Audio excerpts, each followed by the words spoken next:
Este é o Conexão Futura aqui na tela do seu canal Futura e também no nosso site. Confira aí futura.org.br para saber tudo o que rola aqui nos bastidores e os destaques da semana. E segundo dados da Organização Mundial de Comércio, na América Latina e no Caribe, o índice de homicídios cresceu 11% nos últimos 10 anos, o que equivale a 10 homicídios para cada grupo de 100 mil habitantes. O índice é ainda maior aqui no Brasil, são 21 homicídios em cada 100 mil habitantes. E mais de 70% desses crimes têm envolvimento direto de policiais. As denúncias de organizações de defesa dos direitos humanos, nacionais e internacionais, apontam para a responsabilidade do Estado ou um crime de Estado. A gente conversa agora, então, sobre esse assunto com o advogado João Tancredo, que é presidente do Instituto de Defensores de Direitos Humanos. João, bem-vindo à Conexão Futura. Tudo bem com você? Tudo bem, tudo ótimo. Bom, para a gente começar explicando para quem está em casa, crime de Estado e responsabilidade de Estado, tem uma diferença básica aí no entendimento dessas questões? Tem. A responsabilidade do Estado ela pode se dar independente de ter acontecido um crime do Estado. Tentar separar isso. Não existe assim, matar alguém é crime, artigo 121, está lá no Código Penal. Não existe cometer um crime contra um genocídio, um crime contra a religião, contra a fé religiosa, que isso é um crime, não existe essa figura penal. E aí a doutrina, a jurisprudência é que encaminha para enquadramento de cada fato. A responsabilidade era inteiramente distinta, a responsabilidade dos governantes, distinta do crime, objetivamente do crime de lesa pátria, é o nome que se dá também. Agora, a dificuldade muitas vezes do entendimento da população é na hora, enfim, de comprovar esse crime ou essa responsabilidade e na hora da punição, já que é um crime do Estado, uma responsabilidade do Estado, são os agentes que executaram essa ação que devem ser punidos ou o Estado como um todo? Aí é o ponto para diferenciar mais. O Estado ele é responsável por qualquer ato de seus agentes. E tem a responsabilidade, ela é objetiva, você não tem que provar que houve culpa desse ou daquele, basta provar que você sofreu um dano e que esse dano está relacionado àquela conduta do agente, o nexo disso aí. Pronto, aí você vai receber alguma indenização em decorrência disso. Já o crime, na nossa doutrina, ele tem a concepção do agente próprio, é um crime pessoal, é personalíssimo, só uma pessoa comete crime. Salvo para as questões ambientais, que aí as empresas cometem crime, mas a regra é essa. O crime é praticado por uma pessoa e não por um Estado. Tenta-se, de uma certa forma, um movimento internacional, enquadrar alguns atos de governantes como crime de Estado. E aí, exemplos conhecidos. Quando, por exemplo, em 2007, no Rio de Janeiro, nós tivemos aqui uma grande chacina, onde entraram 1.350 policiais da Força Nacional, da Polícia Militar, da Polícia Civil e mataram 19 pessoas. Comprovou-se ali que tinham alguns menores e que 6 foram executados com tiro de rajada pelas costas ou tiro de um ângulo de 45 graus, quer dizer, de joelho ou sentado, execuções mesmo. Isto era um crime contra a humanidade, um crime de lesa pátria.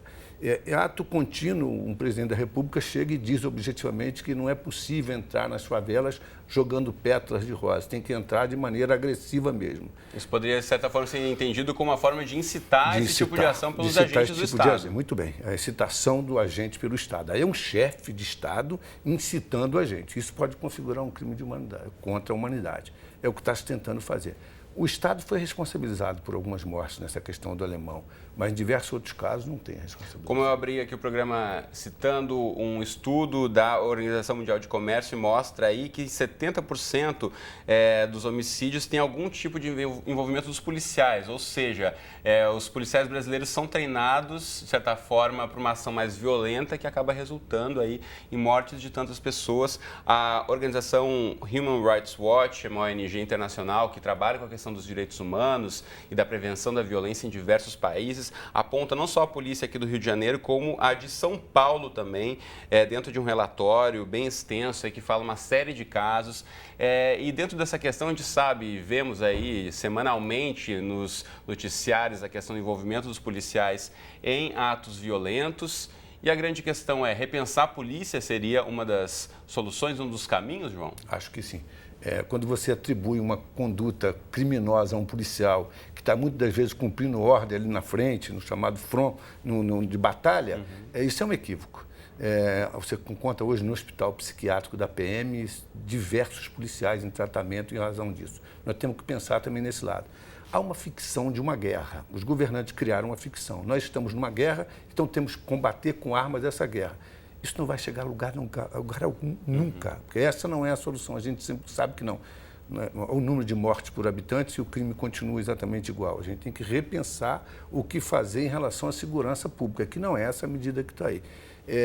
E tem muitos crimes que, em certos casos, a ação da polícia não aparece. 2 casos bem conhecidos que a gente pode citar rapidamente.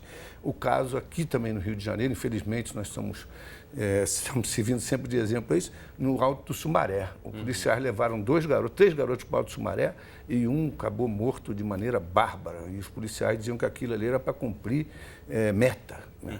Um outro caso também do Juan, um menino que desapareceu, que foi escondido pela polícia, também morto na mesma circunstância. Então, tem os casos que não apareceriam, que a gente não conhecia. E o mais rumoroso de todos, que é o caso Amarildo. Isso aí, então, é o mais conhecido de todos. Mas vamos culpar só a polícia? Eu estou falando do soldado, do cabo? Não. A gente tem que pensar no comando. O comando tem grande responsabilidade. E o comando, eu estou falando do secretário de segurança, eu estou falando comandante de batalhão, eles têm grande responsabilidade no tipo da política que se prega.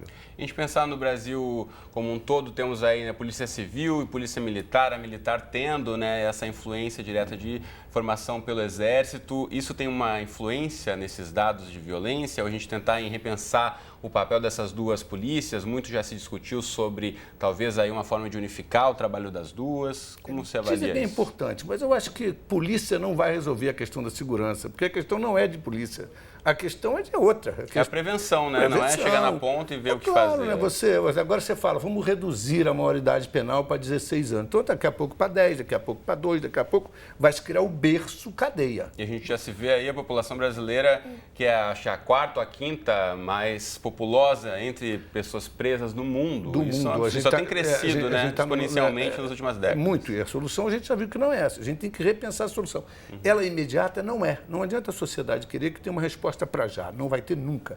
A gente tem que pensar no investimento para frente. Eu acho que se a gente começar a investir agora em melhor qualidade de vida, de educação, de saúde, para meninada mesmo, em 30 anos a gente vai ter uma outra sociedade muito melhor construída.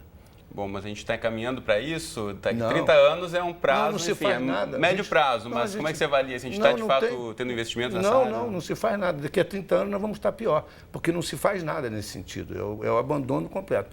Os governantes, eles acordam de manhã com pesquisas feitas pelo Instituto de Pesquisa.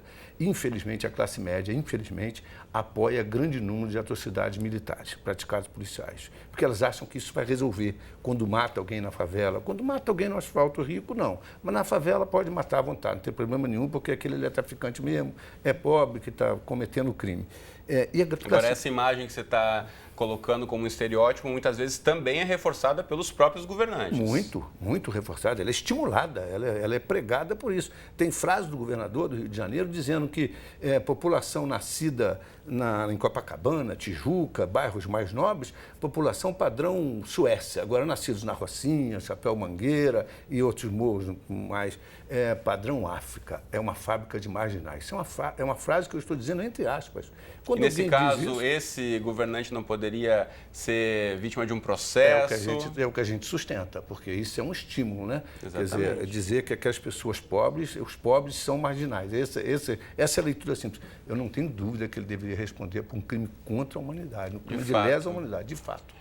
E essa questão tem a ver com preconceito, que é o nosso tema do próximo bloco do Conexão. Mas antes eu quero aproveitar e mostrar para você aqui na rede social, você encontra a página do Instituto de Defensores de Direitos Humanos, o DDH, que é essa ONG representada aqui no estúdio pelo João Tancredo. Você pode acompanhar aqui as atualizações deles e de que forma eles têm acompanhado aí as questões de violação dos direitos humanos no nosso país. E que é uma questão que envolve a todos, né? Não é simplesmente pensar que sempre acontece ali da porta para fora, na casa do vizinho. É importante todos pensarem aí que direitos humanos interessa a todos nós. Mas por agora, nosso tempo acabou, João Tancredo. Muito obrigado pela participação. Foi um prazer conversar com você. Prazer. Muito bom.